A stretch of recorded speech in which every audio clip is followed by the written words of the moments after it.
जय श्री ओम नमः सिद्धिभ्ये ओम नमः सिद्धिभ्ये ओम नमः सिद्धिभ्ये नमो अरहन्ताणं नमो सिद्धाणं नमो आयर्याणं नमो वज्रायाणं नमो लोये सवसाहुनम् तीन भुवन में सार वीतिराग विज्ञानता शिव स्वरूप शिवकार नमो त्रियोग समान।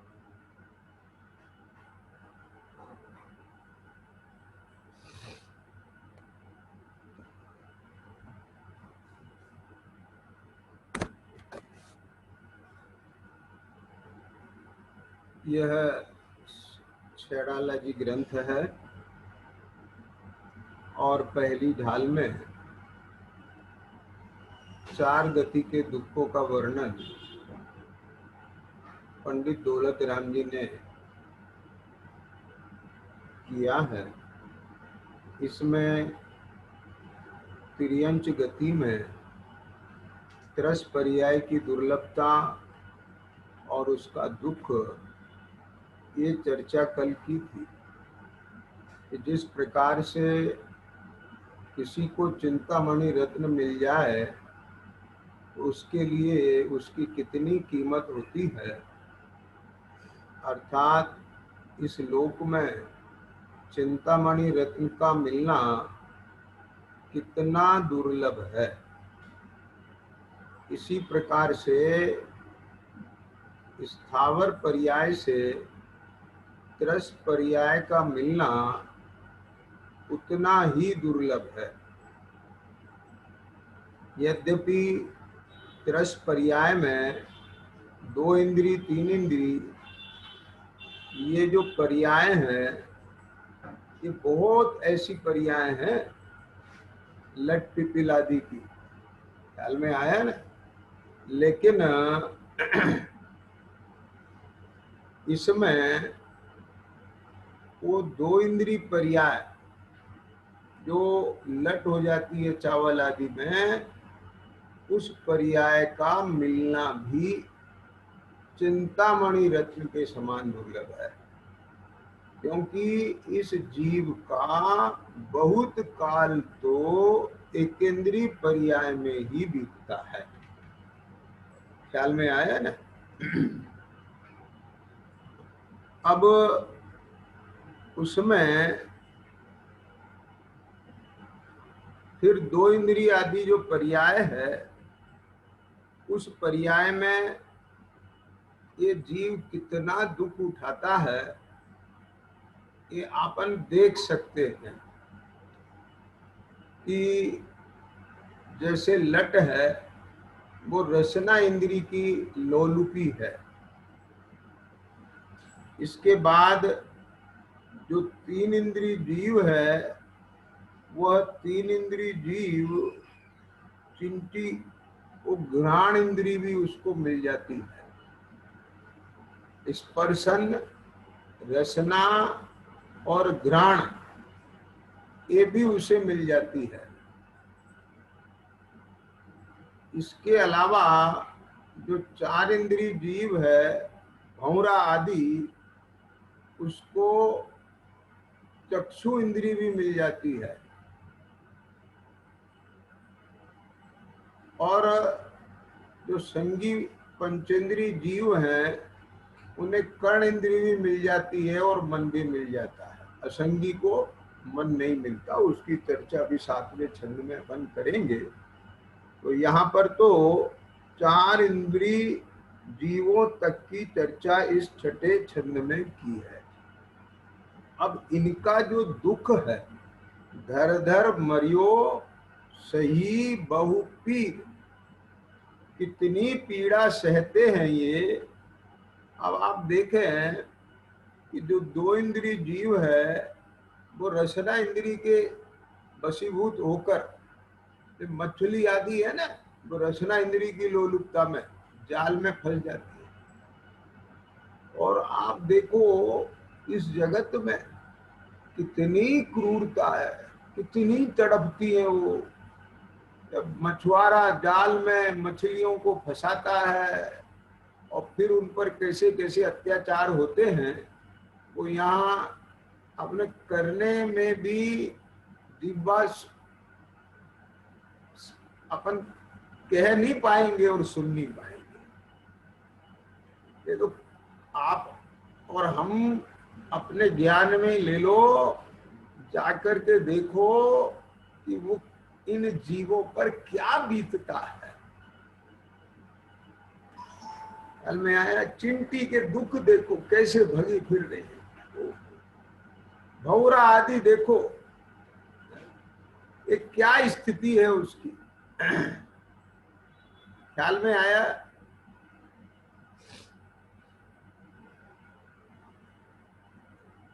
तो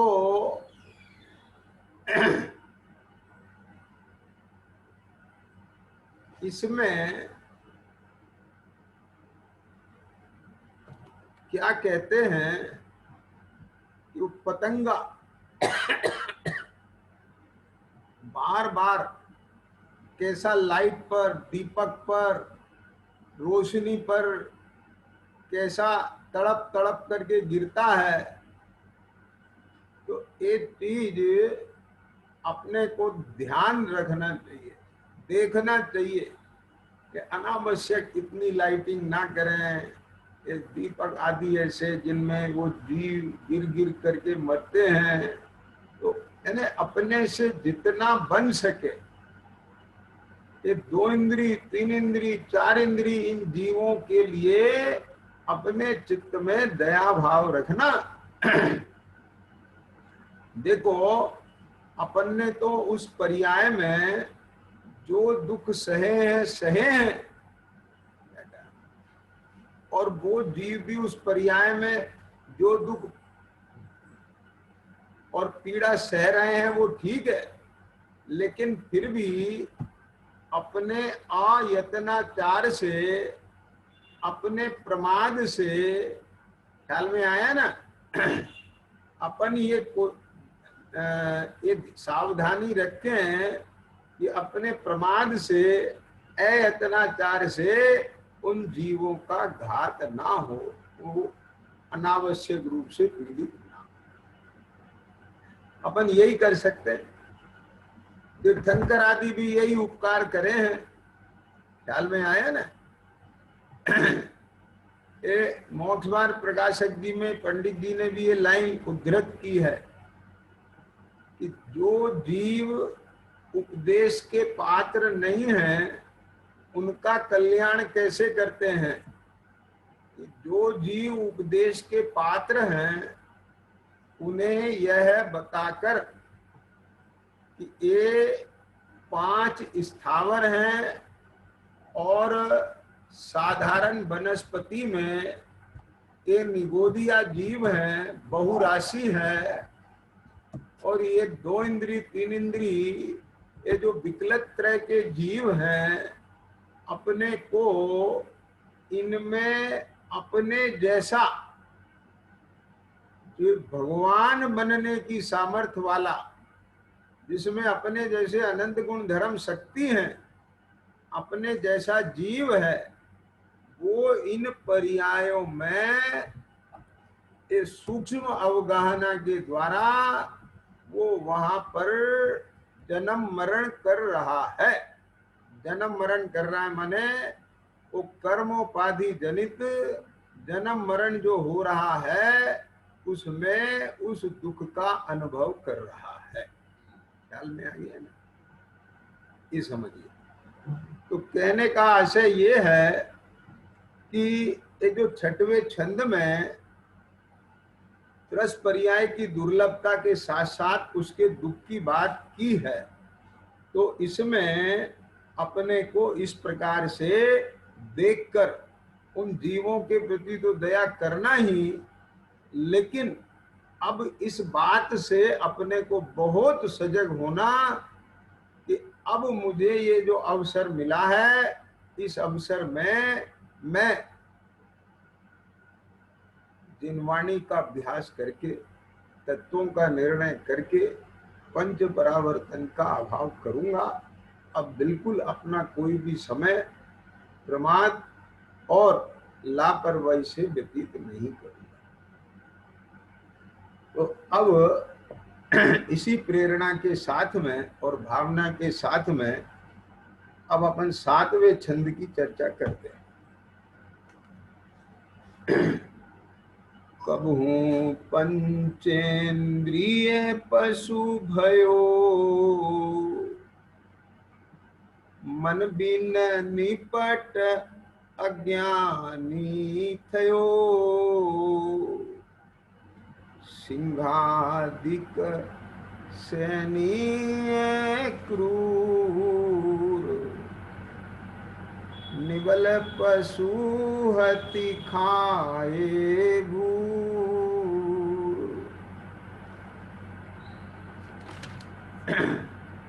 कभी ये जीव, कब हूँ बहुत कम, कभी कभी पंचेंद्री पशु पर्याय को धारण करता है। देखो, एकेंद्री पर्याय से विकलत त्रय में आना दुर्लभ और फिर संगी पंचेंद्री पर्याय का प्राप्त करना दुर्लभ, और उसमें संगी पंचेंद्री पर्याय तो मिली लेकिन मन नहीं मिला। क्या कहा मैंने? पंचेंद्री पर्याय तो मिली लेकिन असंगी हो गया, मन नहीं मिला। और ऐसा मन रहित तो होकर यह जीव फिर वहां अपने कल्याण का विचार नहीं कर पाता। माने एक प्रकार से कर्ण इंद्री तो मिल गया है लेकिन मन नहीं मिला, तो वो फिर वो विचार क्या करेगा? वो अपने आत्म स्वरूप को पहचानने की सामर्थ्य उसके पास नहीं है।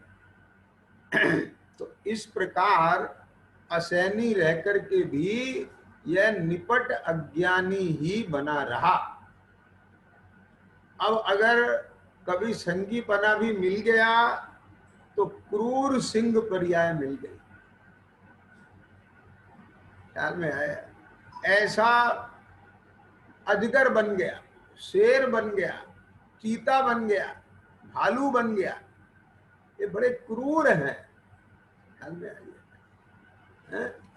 तो ऐसी पर्याय मिली जहां पर उसने निर्बल पशुओं को मार मार करके खाया, बस।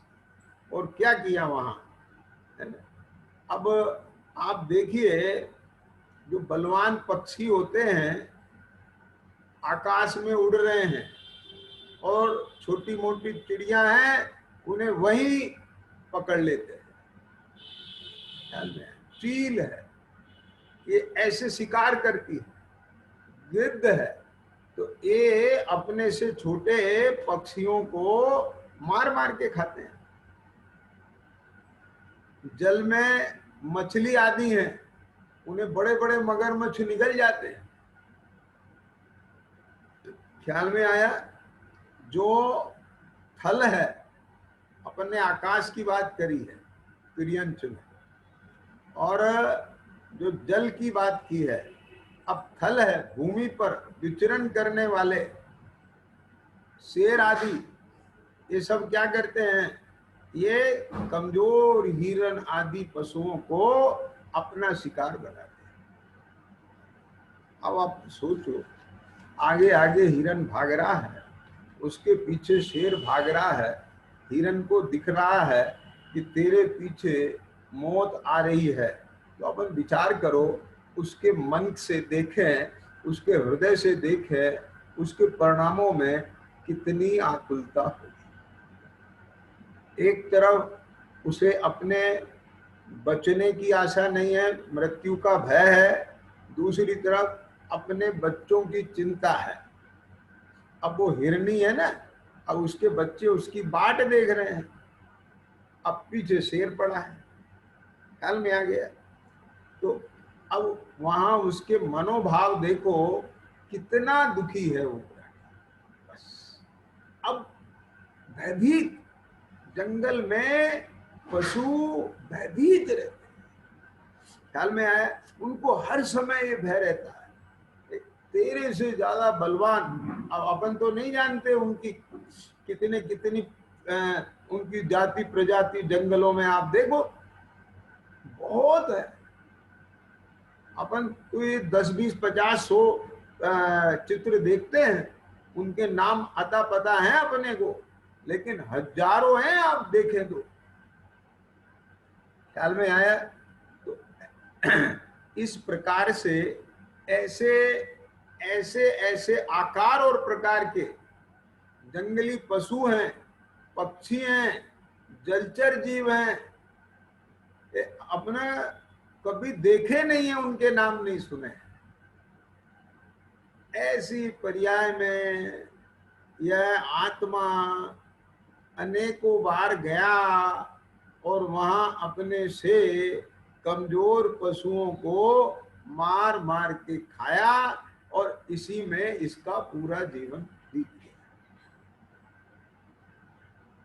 अब देखो, अब अपने से कमजोर को मारने सताने के संस्कार समझना जरा, तिर्यंच में ही नहीं रहे हैं इसके, एक कर्म इसके साथ में ऐसे लगे हैं। क्या कहा, या मनुष्य पर्याय में भी अपन देख सकते हैं कि मनुष्य पर्याय में भी जो जरा सा ताकतवर होता है वो कमजोर को दबाता है। दिखता है कि नहीं दिखता? चाहे वो धन में हो, तन में हो, बोलने में हो, किसी भी बात में। जो रूप में अधिक सुंदर है वो अपने से असुंदर को दबाता है हर क्षेत्र में। यानी अपने आप बलवान हुआ तो निर्बल को दबाया। क्या मानो वे संस्कार यहां भी चालू हैं। अरे तेरे पास जो बल मिला है वो निर्बल को सताने के लिए नहीं मिला है, निर्बल की रक्षा करने के लिए मिला है। बहु धन बुरा हूं भला कहिए लीन पर उपकार। अब ये न्याय लगाओ हर जगह कि अगर धन ज्यादा है तो उसका उपयोग कहाँ करना, जिनके को जरूरत है उसमें लगाना।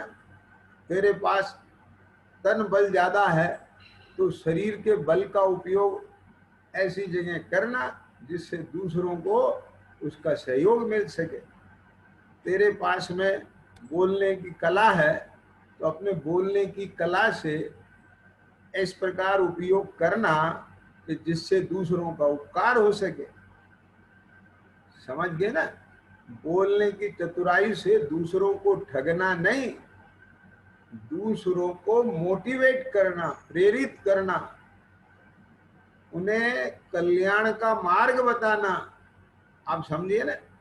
तो कहने का तात्पर्य यह है, यदि तेरे पास किसी भी क्षेत्र में अधिक बल है माने विशेषता है, तो उसका अब सदुपयोग करना चालू कर।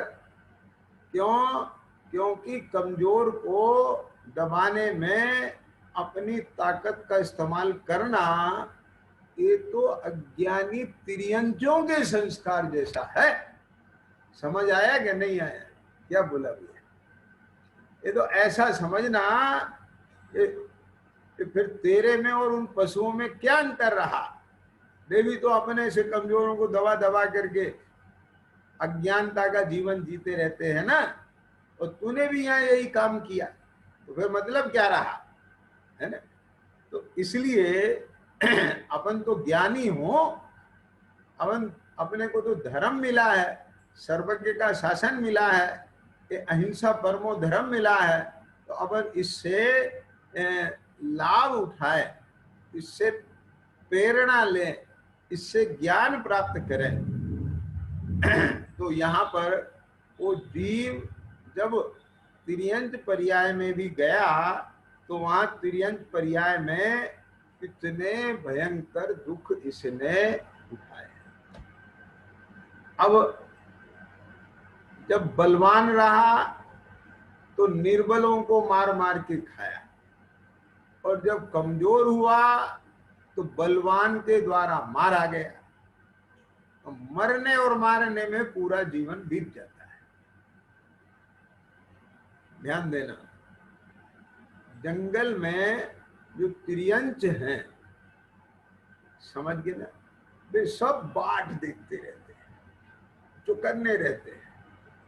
एक पक्षी, एक पशु इस बात के लिए चौकन्ना रहता है कि कब कोई कमजोर पक्षी या कमजोर पशु उसकी गिरफ्त में आए। और एक इसलिए चौकन्ना रहता है कि कोई पशु या कोई बलवान पक्षी मुझे अपने शिकार ना बना ले। आप समझ गए ना? यानी वो उनका जो पूरी चेतना है, उनकी जो पूरी जागरूकता है, समझ लो क्षयोपम है, वो पूरा जीवन इसी में निकल जाता है। आई समझ में कि नहीं आई? तो वो ऐसे ऐसे ऐसे ऐसे ऐसे ऐसे चौकन्ने रहते। एक शिकार करने के लिए चौकन्ना रहता है और एक शिकार ना बन जाऊं इसलिए चौकन्ना रहता है। अरे भाई, अब भी तू इसी में ये मनुष्य पर्याय को प्राप्त करके अब भी वही काम कर रहा है। अरे पर में चौकन्ना मत हो, अब अपने स्वरूप में सावधान हो।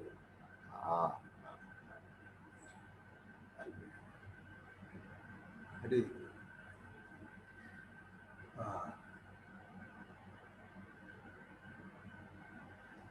ख्याल में आया? अभी भी वही काम चल रहे हैं। ये इतनी सुंदर पर्याय मिली है।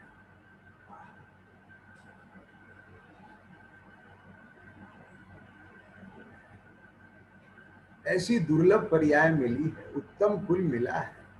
श्री जैन वाणी तत्व ज्ञानी भई विश्व की योगता, ऐसा इस समागम मिला है। तो अब पर में चौकन्ना होने के लिए नहीं, या सर्वज्ञ भगवान ने ये बात कह दी कि बाह्य संयोग वियोग उदय के अधीन है, ये कर्माधीन है, कर्म के उदय जन्य है। तू तो अपनी चेष्टा, अपना पुरुषार्थ, स्वरूप की जागरूकता में लगा। भैया, यदि अवसर चुका तो भव भव पछताएगा, फिर काल अनंत अरे नर देह न पाएगा। मैंने अपने को विचार करना है कि ध्यान देना, ये जो ज्ञान है ये पांच इंद्रिय और मन के माध्यम से यदि ये परोन्मुख जाता है तो क्या हासिल होता है, और यदि यही ज्ञान पंचेंद्रिय के विषयों से सिमट कर मन का आलम्बन लेकर अपने स्वरूप के सन्मुख होता है तो उससे कितना सुंदर उपलब्धि होती है, उससे कितना सुंदर आनंद मिलता है और स्वाधीनता, स्वावलंबन बढ़ता है। अपन देखो, इसमें कुछ बात ही नहीं। हाथ कंगन को आरसी क्या, जब चाहे तब देखो, या अपन भी पशुओं की तरह से, है ना? क्या कहा, बस इसीलिए चौकन्ना रहे कि मैं यहाँ ऐसे झपट्टा मारूं या किसी के द्वारा झपट्टा न जाऊं। यही है, यहाँ भी यही है। अब देखो ना, अब किसी घर परिवार में देखो, घर परिवार में क्या होता है, ये सब कसाय इसी में लगी रहती है। जो जिसका जरा थोड़ा वर्चस्व होता है वो परिवार में दूसरों को दबाता रहता है, और जो कमजोर होता है उसके आर्त ध्यान बने रहते हैं। वो दुखी रहता है, भीतर भीतर संतापित रहता है, ये मुझे दबाता है, ये मुझे दबाता है, ये मुझे दबाता है, मैं इसे सह रहा हूँ, झेल रहा हूँ, झेल रहा हूँ, झेल रहा हूँ। क्या फर्क है, बात समझे ना? यानी अंतरंग परिणामों से देखें तो यहाँ भी पशुता की भांति जो बलवान है उसके परिणामों में क्रूरता ही है। वो दूसरे के परिणामों का ख्याल क्या कर रहा है, इसे कितनी तकलीफ होती होगी, इसका मन कितना दुखी होता होगा, इसके परिणाम कैसे बिगड़ते होंगे, संकलेश होता होगा। है कुछ ख्याल अपने को? यहाँ तो अपने विवेक मिला है ना, अपने को भगवान सर्वज्ञ की वाणी मिली है ना, अपने को ये तत्व ज्ञान मिला है ना, तो अपने को विवेक करना, अपने परिणामों में इतनी आर्द्रता होना चाहिए, ये दया होना चाहिए, ऐसी करुणा होना चाहिए, ऐसी संवेदनशीलता होना चाहिए कि मेरी चेष्टा से दूसरे के परिणाम दुखित ना हो। अरे जिनको कुछ नहीं पता है, कुछ नहीं पता है का मतलब इस 7 तत्वों के नाम नहीं पता है, इस शास्त्रों को उनने कभी हाथ में नहीं लिया है, लेकिन ऐसे लोग भी ये कहते हुए सुने जाते हैं, भैया इस जीवन में किसी की हाय मत लेना। क्या कहा, मैंने कईयों के मुंह से सुना है, हो सकता है आपने भी सुना होगा, हो सकता है क्या सुनने में आया ही होगा, किसी की हाय मत लेना। क्यों नहीं लेना? अरे हाय नहीं लेना का मतलब क्या है कि किसी के साथ ऐसा व्यवहार मत करना कि जिससे वो दबाव में आके हाय निकले उसके मन से, समझिए। किसी का सांप मत लेना, मतलब क्या है कि उसके सांप से कुछ हो जाएगा, उसके सांप से होगा या नहीं होगा, पर तैने जो उसके साथ कृत्य किया है कि जिसके फल में तुझे वो सांप देने की स्थिति में आया, उसके चित्त से तेरे प्रति हाय निकली, वो जो तेरा दुष्कृत्य है, वो जो तेरे परिणाम हैं, उनसे जो कर्मों का आश्रय बंद हुआ है, वो जरूर तेरे सामने आएंगे और तुझे उसका फल भुगतना पड़ेगा। अब अर्थ निकल के आया कि नहीं आया इसमें से? अब हम कह देते हैं ये दूसरे की हाय से क्या होने वाला है, कोई सांप देवे तो देवे, उससे दूसरे के सांप देने से कुछ होता है? अरे उसके सांप देने से नहीं होता, वो सांप देने पर क्यों मजबूर हुआ है, उसके चित्त से हाय क्यों निकली है, उसमें जो तेरे कषाय, तेरा दुर्व्यवहार, तेरी कठोरता, तेरा न्याय, जो रूप तेरी प्रवृत्ति है वो निमित्त बनी है उसके हाय में, तो तेरे परिणामों से जो खोटे कर्मों का बंध हुआ है वो अवश्य तुझे दुख का निमित्त बनेगी। अब आ गया ना समझ में भाई? अब बोलो तो ये जो पंक्ति है, सिंहादिक सैनी है क्रूर, निबल पशु हति खाए भूर, यानी अपने से निर्बल को मारना, सताना, खाना एक क्रूरता है। क्या समझ में?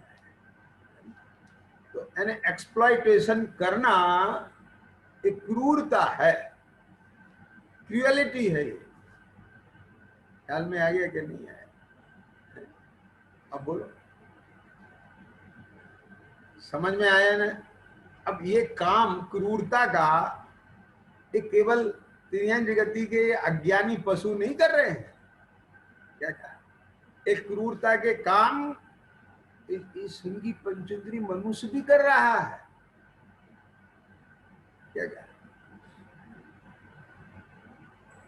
बोलो, अज्ञानता में, अपने 5 इंद्रिय के विषयों की पूर्ति में कितने ऐसे काम अपन कर रहे हैं कि जिनसे ये निबल,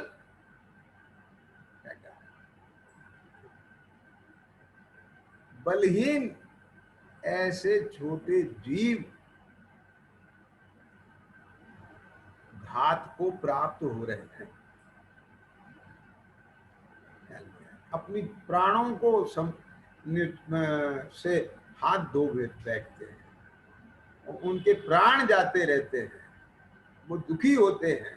अब बोलो ये कितनी सौंदर्य प्रसाधन की वस्तुएं हैं, सिल्क का कपड़ा है इत्यादि। अब वो सब लोगों के ज्ञान में है, इशारे से समझ लेना, मैं ज़्यादा कहने की यहाँ आवश्यकता नहीं है ना, बस इशारा कर रहा हूँ। ये भी तो एक क्रूरता ही है ना। हमारी जरा से सुंदर दिखने के लिए या कपड़ा अच्छा ऐसा रेशम का, सिल्क का पहन रहे हैं, अब उसके पीछे कितने मूक प्राणियों के प्राण होते हैं, उनके चित्त पे क्या बीतती है। अब जो मुनाफा कमाने वाले लोग हैं वे तो अज्ञानी हैं ही हैं, अपन उनसे भी ज्यादा अज्ञानी। अगर डिमांड नहीं होगी तो सप्लाई की भी जरूरत नहीं होगी, भोग उपभोग नहीं होगा तो फिर उनका घात भी नहीं होगा ना। तो अपने को एक क्रूरता छोड़ना चाहिए, कोई भी ऐसी वस्तु का उपयोग नहीं करना चाहिए जो एनिमल ओरिजिन, एनिमल बेस्ड हो, जिसके अंदर जीव हिंसा होती है ना, अपन ऐसा प्रयोग नहीं करें। देखो त्रस घात और स्थावर घात, इनमें अंतर है।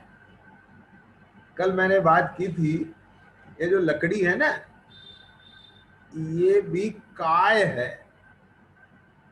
क्या समझ में आ गया? ये जो अपन गिल की तोरी खाते हैं ना, ये भी वनस्पति काय है। क्या समझ में आया? इसमें से जीव तो अलग हो गया है, लेकिन है तो उस जीव का कलेवर ना काय है। और 2 इंद्रिय, 3 इंद्रिय, 4 इंद्रिय जो जीव हैं, ये शरीर जो मांस कहलाता है वो भी काय है, वो भी जीव का शरीर है। तो इन दोनों में क्या अंतर है? इन दोनों में अंतर ये है कि स्थावर के शरीर में मांस, मज्जा, ख्याल में आ गया ना, खून, ये नहीं होता। त्रस पर्याय से ये सब चालू हो जाता है। ख्याल में आ गया? ये बहुत बड़ा एक इनमें फर्क है। तो इसलिए समझ में आया ना कि अपने को क्या कहा, स्थावर कायिक जीव का, एकेंद्रीय जीव का जो कलेवर है उसमें मांस भक्षण का दोष नहीं आता है। समझ में आया? तो त्रस घात, और जितना बन सके स्थावर जीवों का भी घात ना हो। त्रस हिंसा को त्याग वृथा था वर्ण सहारे, इतनी अपेक्षा ग्रस्तों से की जाती है।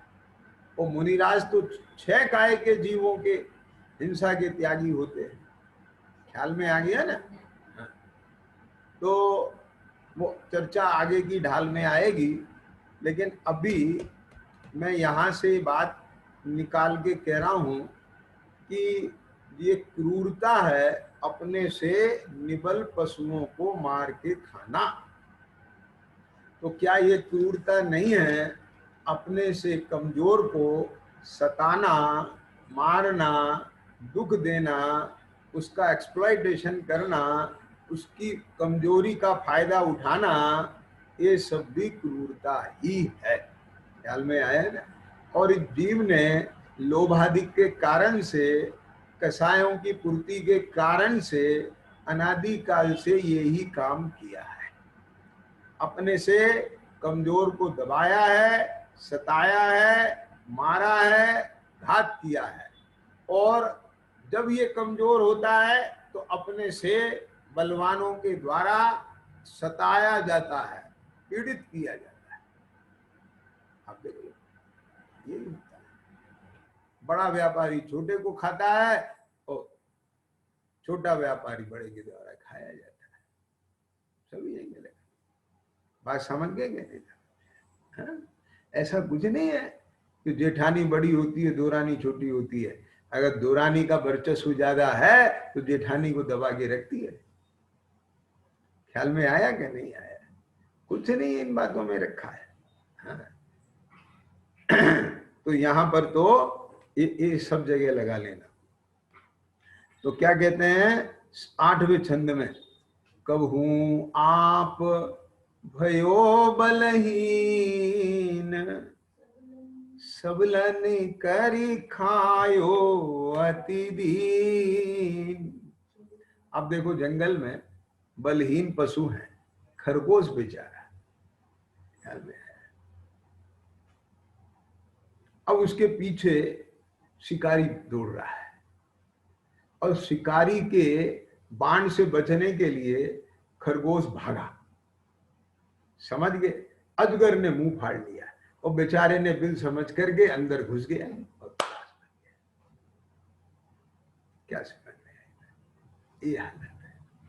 हाँ, अपन देखो घरों में ये पतंगे उड़ते हैं ना, अब छिपकली फटाक से उसे दबा लेती है।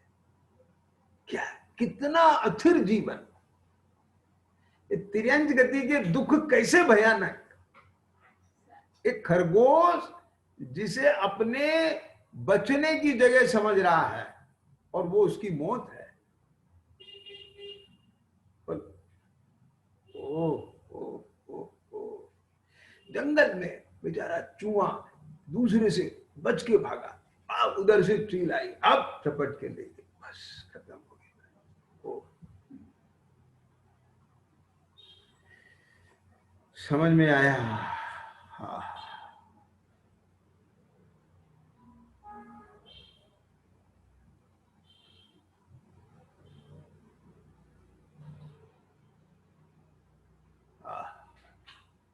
लोक में बोलते हैं ना, क्या करें भैया, जंगल राज हो गया। जंगल राज समझ गए? कोई सुरक्षा नहीं, जंगल राज। तो बस जंगल में हर प्राणी असुरक्षित है हर समय। बोलो कितने भयभीत होंगे आप। कोई ये इसलिए खोल के अपन चर्चा कर रहे हैं कि अपन कम से कम अपनी संवेदनशीलता ऐसी जगह अपन महसूस कर पाए। देखो कल एक प्रश्न आया था, है ना, कि अपन कितने ढीठ हो गए हैं, ख्याल में आ गया।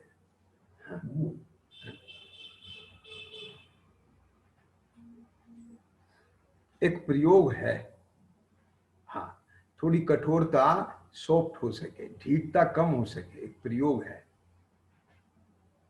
दिन में कम से कम 2-4 दफे सुनना ध्यान से, है ना, किसी ना किसी कमजोर, असहाय, दीन दुखी, बीमार, अबला, आप बात समझिए ना, उसे अपने ज्ञान का विषय बनाए और उसके भीतर के दुख को महसूस करने की चेष्टा करें। बस अब आप कुछ दिन में अपने आप समझ जाएंगे कि आपकी ढीठता कठोरता में कितना बड़ा फर्क आ गया।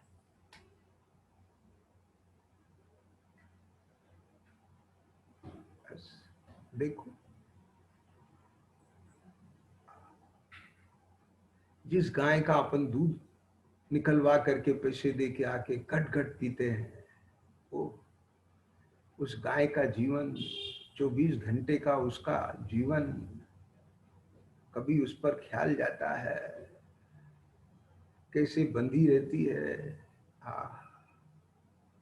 भूखी प्यासी, किसी से अपना दुख शेयर नहीं कर सकती, आंख से आंसू बहते रहते हैं उसके, कोई समझने वाला नहीं है।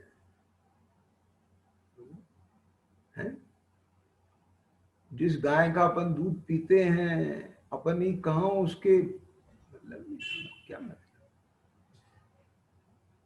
विचार करना सच।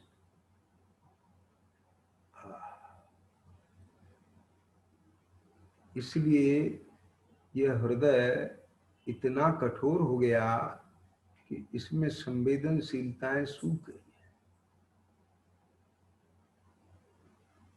भावनाएं सूख गई हैं। इतनी शुष्कता आ गई है, ध्यान देना भैया। शुष्क ज्ञान पार नहीं उतार पाएगा। क्या बोला, समझ में आया ना?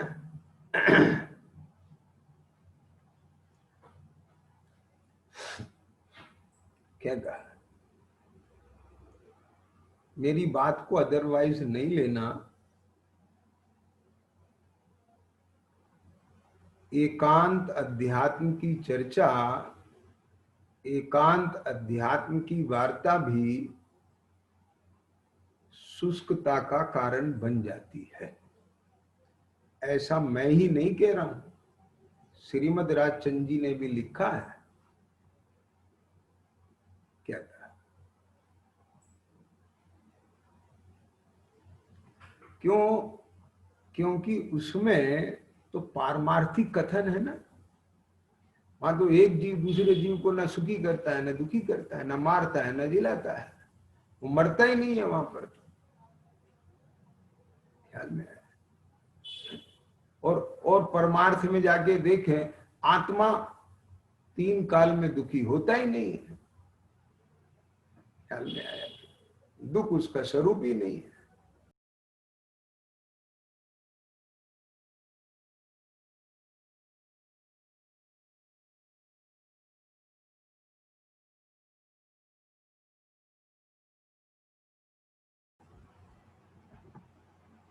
बहुत विचार करना चाहिए।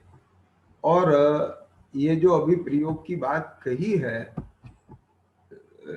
प्रवृत्ति मार्ग है अपना, अभी बाह्य जीवन है, सारे काम हो रहे हैं, तो उसी प्रवृत्ति में कम से कम अपनी संवेदनशीलता जगा के रखना, और दूसरे जो जीव हैं उनके भी दुख का, पीड़ा का अपन महसूस करें, तो उससे क्या होगा कि वो संवेदनशीलता जगेगी। भेद ज्ञान की संवेदन शक्ति। क्या कहा, समझ में आया? क्यों? अभी व्यवहार में ही नहीं है। चलिए खैर, तो अब देखो इस प्रकार से तिर्यंच गति में अगर सबल हुआ है तो दूसरों पर इस प्रकार से उसने किया है, और निर्बल हुआ है तो दूसरों के द्वारा दबोचा गया है।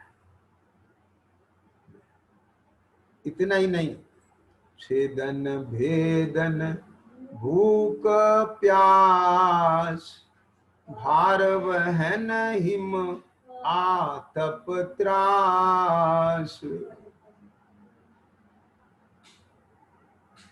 अब आप देखें, घोड़ा, बैल, नथुने फोड़ दिए जाते हैं, उनके पांव के अंदर लोहे ठोके जाते हैं, तो छेदने का दुख, भेदने का दुख, भूख का दुख, प्यास का दुख, और ऊपर से बोझा। समझ में आया? ऊपर से कितना भयंकर बोझा, विचार करो। अब वहां पर क्या है, सोचो आप। अपन देखो ना, इतना भारी बोझा गाड़ी में लाद करके, ऐसा डंडे मार मार करके, और उसके भैंसे के मुंह से झाग निकल जाते हैं। ख्याल में, भैंसे के मुंह से झाग निकलते रहते हैं। हाय, हाय, हाय। बेचारा ऐसे चढ़ाई के ऊपर खींच रहा है, ऊपर से धूप, भीतर से भूख प्यास, इतना वजन और ऊपर से मार। हाँ, कौन दया करे? क्यों, काय के फल हैं वो? उसने भी दया नहीं की थी। तो कोई कोई इसका पता है क्या करता है, ऐसा निरूपण करता है कि उसने दया नहीं की थी तो आज उसका फल भोग रहा है, भोगने दो। कैसा? अरे भाई, वो दुख को तो वो भोगेगा। क्या पर्याय ऐसी मिली है ना, पर तू तो कम से कम अपने परिणाम में क्रूरता ना लाना। क्या समझ नहीं समझ में आया? उसने दया नहीं की थी तो उसके फल में ए बना, और आज तू उस पर दया नहीं कर रहा है, निर्दय होकर के उसके साथ व्यवहार कर रहा है, तो कल तेरे साथ बोल क्या होगा? ये नहीं है, इसमें से ये अर्थ नहीं निकालना। क्या है? कुछ लोग कह देते हैं अब जैसी करनी वैसी भरनी। क्या कहा? वो बात सही है कि जैसी करनी वैसी भरनी, उनने जैसे का पाप किए थे आज उसका फल आ रहा है। परंतु प्रभु, तू तो अपने परिणामों में कम से कम ऐसी कठोरता मत लाना, आज दया परिणाम लाना। और देखो, अमन ये बात कहते हैं, जो वीतरागता का भाव है वो तो सर्वोत्कृष्ट है ही, उसमें तो कोई विकल्प ही नहीं है, प्रवृत्ति नहीं है। लेकिन निचली भूमिका में विकल्प छूटते नहीं है। अब वहां दो प्रकार के विकल्प होंगे, या तो दया रूप या अदया रूप, सहयोग रूप या असहयोग रूप, कठोरता रूप या सरलता रूप। आप समझ गए ना? अब बोलो कौन सा चूज करना है? जहां कोई परिणाम ही नहीं है वहां की तो बात ही नहीं कर रहे हैं। समझ में आया? लेकिन जहां हैं, होते हैं, होते हुए दिख रहे हैं, तो वहां बोलो कौन से, और आप खुद महसूस कर लो सहयोग के भावों का स्वाद कैसा और असहयोग के भावों का स्वाद कैसा।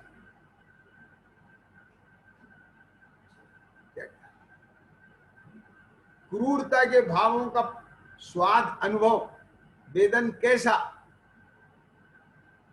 और जहां दया हो, करुणा हो, उसके स्वाद कैसा। अरे भाई,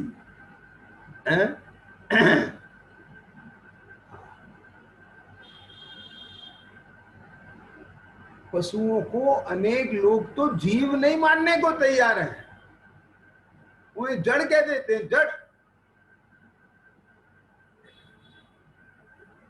आज भी बहुत ऐसे हैं, मनुष्यों को ही वो मानते हैं जीव, इनको तो ऐसे समझते हैं जड़, कुछ नहीं, भेड़ बकरियों की तरह से।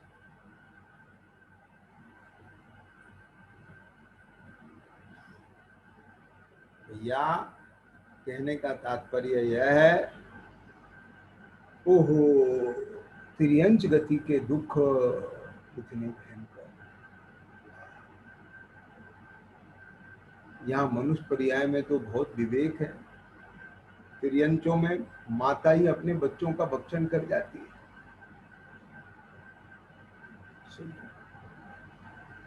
कौन रक्षा करे?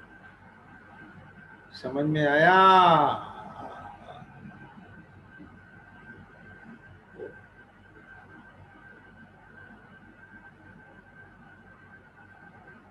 पिंजरे में कैद, हाथी बंधन में आ गया, शेर सर्कस का बंधन में आ गया। मानसिक दुख, शारीरिक दुख और ऊपर से मार से।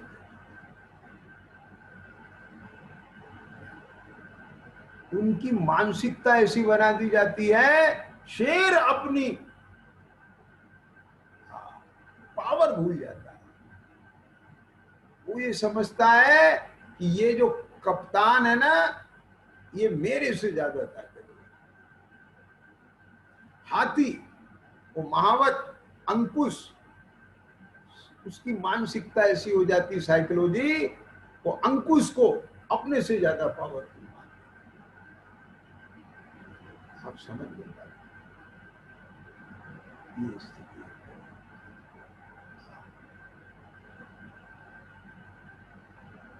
अभी भी देखो, कौन ख्याल करे, कौन उन पर दया करे।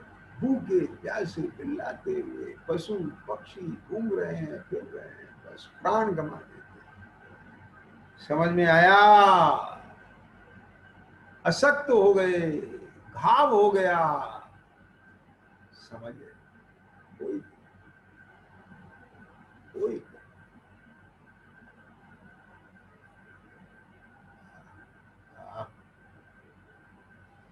तो अशक्त होके वो पड़ गया, बैल पड़ गया, गाय पड़ गई, भैंसा पड़ गया और उठा नहीं जाता। अब चील कौवे आकर के उसे नोच नोच के खा रहे हैं। सोचो आप, इतना विशाल काय शरीर को लिए हुए, अब वो अशक्त है, उठ नहीं सकता है, अब उसे चील कौवे नोच नोच के। आप समझ गए? परिणाम कषाय भाव, ये निर्दयता, ये पशु पर्याय के नहीं है परिणाम। अभी मनुष्य पर्याय में भी ये परिणाम देखने को मिलते हैं। जिसका जहां दाव लग रहा है,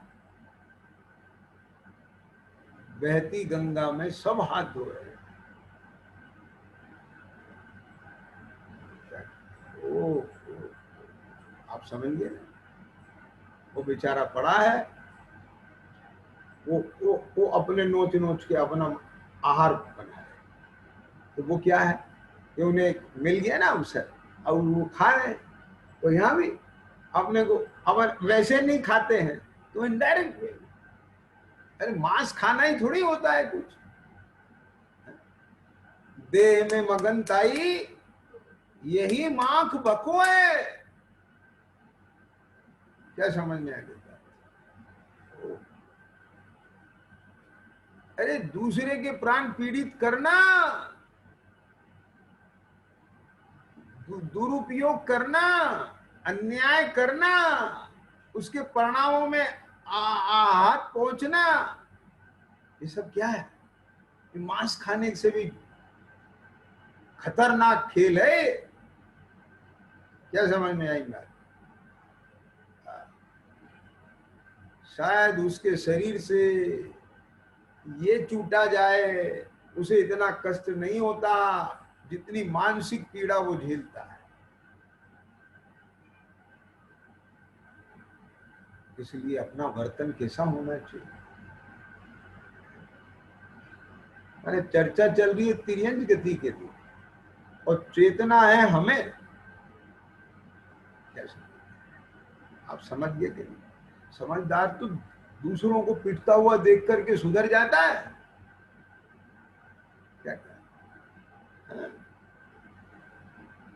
अलर्ट हो जाता है, सावधान हो जाता है, गंभीर हो जाता है। ओह प्रभु, ये ऐसे दुख छेदन भेदन, भूख प्यास, भार वहन, हिम आतप त्रास। अवन तो गर्मी, सर्दी, बरसात से बचने के लिए ये सब तैयार कर लिया, उन्हें कौन सा करे?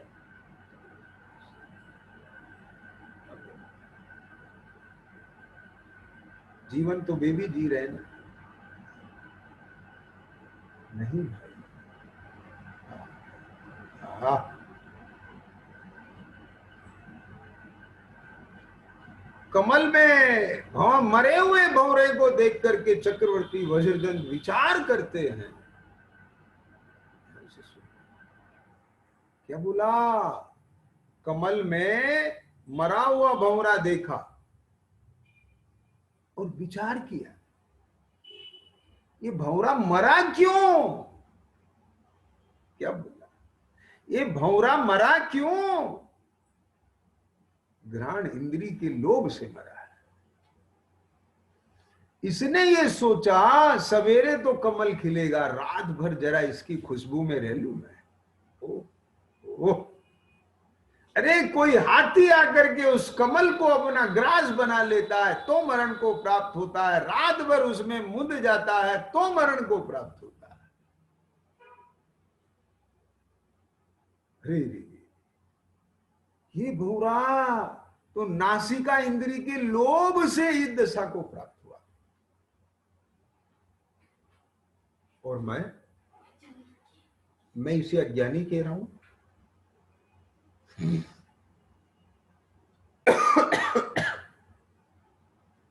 मैं इसे अज्ञानी कह रहा हूं। मैं तो पांचों इंद्रियों के लोभ में हूं। मेरी क्या दशा होगी? बोलो। देखा मरा हुआ भंवरा, चित यहां पर चिंतन चालू हो गया, चेत गए, बेटा ये राजपाट संभालो। बेटा तो और होशियार, पिता का अनुभव, पिता की कैलकुलेशन तो मुझे करने की जरूरत नहीं है। पिताजी क्या बात, कहां जा रहे हो? बोले बेटा अब हम अपना कल्याण करें। वाह, पिता ने जब इतना बड़ा कैलकुलेशन कर लिया तो अब हमें क्या सोचना? तुम्हारी समझ सोई समझ हमारी। हमें नृपद क्यों दिया? पिताजी यदि ये सुख का कारण है तो आप क्यों छोड़ रहे हो, और दुख का कारण है तो हमें क्यों दे रहे हो? वाह, ख्याल में आया। अरे प्रभु, ये दशा तिर्यंज गति में छेदन वेदन भूख प्यास भार वहन हिमातप त्रास बद बंधन अधिक दुख घने कोटि जीवते जात न घने। कोटि जीवते जात न, करोड़ों जीवा लगा करके भी वर्णन किया जाए तो उन दुखों का वर्णन नहीं किया जा सकता। इसलिए मैं कहता हूं कि केवल थोड़ा समीप जाकर के हम फील करें, महसूस करें कि आखिर उसके चित्त के अंदर कितना दुख है, कैसा वो उसकी फीलिंग होती होगी। ओहो, वो बंधा खड़ा है, बस भूखा है तो, प्यासा है तो, अपन तो मांग लेते हैं, मिले नहीं कह लेते हैं अपनी दुख पीड़ा को। वो किससे? फिर भी उनको काम करना है, मन नहीं है तो भी परवश है, पराधीन है, हंटर लगेंगे, मार पड़ेगी, उठना। आखिर ये दुख क्यों भोगे भैया? मायाचारी के परिणामों से। मायाचारी के परिणाम से तिर्यंच गति का बंध होता है। ये पर्याय क्यों धारण करनी पड़ी? देह में एकत्व बुद्धि, देह की मगनता, पंचेंद्रिय के विषयों के भोग की लोलुपता, आहा, मिथ्या दर्शन, मिथ्या ज्ञान, मिथ्या चारित्र। अपना चिंतन चालू होना चाहिए। ये क्या, जिन कारण रूप भावों का ये फल है, हमको उन कारण रूप भावों से बचना, और उन कारण रूप भावों से बचने का एक ही स्थान है, कारण परमात्मा। अब कुछ भी करके अपने को अपने कारण परमात्मा का आश्रय लेकर कार्य परमात्मा दशा को प्रकट करना है। अब जब वो कार्य परमात्मा दशा प्रकट होगी, उससे पहले जो मुक्ति का मार्ग जिसके चालू होता है, उसके जीवन में ये दिन देखने के लिए नहीं मिलते, ये दशाएं नहीं आती। तिर्यंज गति में जाता नहीं, नरक गति में जाता नहीं, दूसरी पर्याय में जाता नहीं, ओ हो विकलक उसमें है, भवनवासी व्यंतर ज्योतिष पर्याय में जाता नहीं। ख्याल में बस स्वर्ग में जाता है, मनुष्य बनता है, अपनी आराधना पूरी करता है, परमात्मा दशा को प्राप्त। लेकिन कौन? जिसके चित्त में दया है, करुणा है, जो भी अपने जैसा जीव इन जीवों को देखता है, जैसा मैं जीव ऐसे ही सजानन शुद्ध स्वरूप अविनाशी में आत्म स्वरूप सजानन शुद्ध स्वरूप अविनाशी में आत्म स्वरूप सजानन शुद्ध स्वरूप अविनाशी में आत्म स्वरूप